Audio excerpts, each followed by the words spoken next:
Hey everybody, David Steenkamp here again. Okay, so in this video, all we're going to do is download the Notepad++ program. So I've already got it on my computer, but whatever. I'm just gonna go ahead and install it again, see what happens. So this is assuming that you guys don't already have it. So first thing you want to do is go to Google. I always go to google.ca. I'm in Canada, British Columbia, but go to google.com, whatever you normally go to. And in the search box, just put in Notepad. Oh, there it is right there, plus plus. I must have been here before, so. All right. So just go ahead and click on notepad-plus-plus.org. So just click on that item there. And as long as you get a website that looks similar to this, then you are definitely in the right place. So scroll down on the page a little bit. I know it says download here, but this might be a little quicker right down on this button. So the current version at the time of this recording is 6.6.2. So go ahead and click on that download. Okay, I'm just going to wait for a second. I don't know if the thing is going to pop up now or... oh, here we go. So scroll down a little bit more and click on the big green download button. Now, depending on where you have, I'm using the Firefox browser here, but depending on where you have your download set to go, that's where you're going to have to find this file.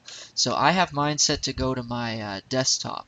So click on Save File, and now with Firefox, you see it actually goes up here into this green arrow thing. So that tells me where the ongoing downloads or all my previous downloads have went. So right here, I see that my Notepad++ installer, blah, blah, blah, has been downloaded.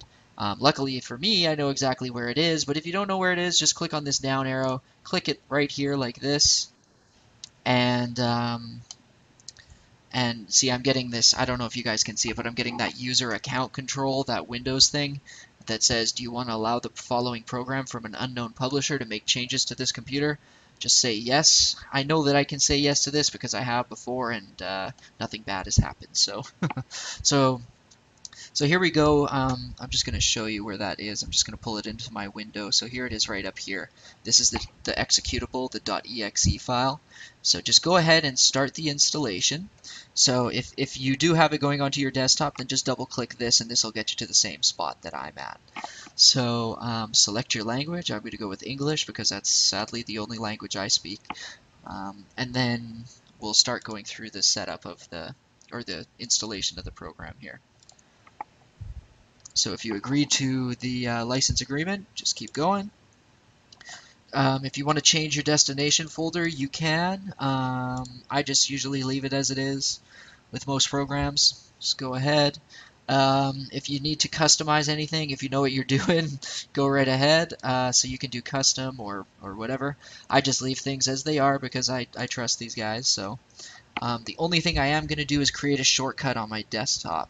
Again, I already have the program installed, but whatever. I do recommend putting a shortcut on your desktop because it's something that, I don't know, you might need depending on how much web development you plan to do in the future. So I'm going to go ahead and click that one there, and then I'm going to hit install. So we'll just wait for a minute here while this installs. Oh, maybe not quite a minute, maybe just a few seconds. Okay, so it says it's been installed onto my computer. Click Finish to close the setup. Run Notepad++. So I'm just going to press Finish, and then the program should pop up. And there it is. So for some reason they show you their change log right away, but yeah, as you can see, it's very, it's all plain text, right? And that's basically it. You're pretty much done.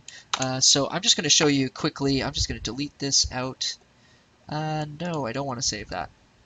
So I'm just going to delete that out, and I'm just going to show you what I mean when I said in the first video, or whichever video that was, that it can color coordinate code. So here's a pretend HTML file. So let's say we got body, closing body. Don't worry about any of this code. You don't need to know it yet. P, here is some text. And what else? Head, tag, and style types, text, CSS, style. So nothing's color coding yet because I haven't told it what programming language I'm doing here. So don't even worry about that yet, though. So background is 2, 3, 4, 5, 6. So 0, 0, 0, 0. That's 6 zeros there. That's a black color, but we'll get into that way down the line. Okay, so this is just some really bad code for a standard HTML page. So what I'm going to show you is when you go to language, it's got all these different programming languages that it can highlight certain syntax for. So this is HTML, so I'm going to go to H and HTML. So see, it turns all of these different items into different colors, so that you can kind of keep better track of you know what's what and where things are. And my favorite thing about this whole program is when you click on an ending, these are called tags, anything between these greater than, less than quotes. So when you click on one, the ones that have a slash like this, a backslash or forward slash, I never remember which, I'm just going to say slash, the one that's on the question mark key on your keyboard. Whenever you see that, that means that that's the closing tag, so that's the very end. So whenever you click on that, it shows you where the beginning one was. So if I click on the body, where was that? Oh, there it is right there. You know, same with this and this, and so it's really nice sort of highlighting features and stuff like that. So anyways, I'm gonna just delete this out. And that's probably a long enough video for how to install Notepad. So if you did it right, you should have, and if you did choose this little screen icon, you should have this little shortcut right here. If you don't have that shortcut right there, just go to your Start menu, and I'm assuming that you're all using Windows. If not, sorry, I just don't use Mac ever, and I'm pretty Mac stupid. So, but anyways, if you're looking for the Notepad++, just go into your All Programs. I'm using Windows 7 at the time of this recording, so just go there, and it should be right here, Notepad++.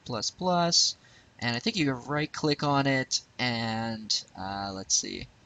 Oh, I haven't done this for a while. Send to desktop, and that'll create a shortcut. So if I do that, that's one way to do it. Another way, you can just click and hold and drag it to your desktop like that.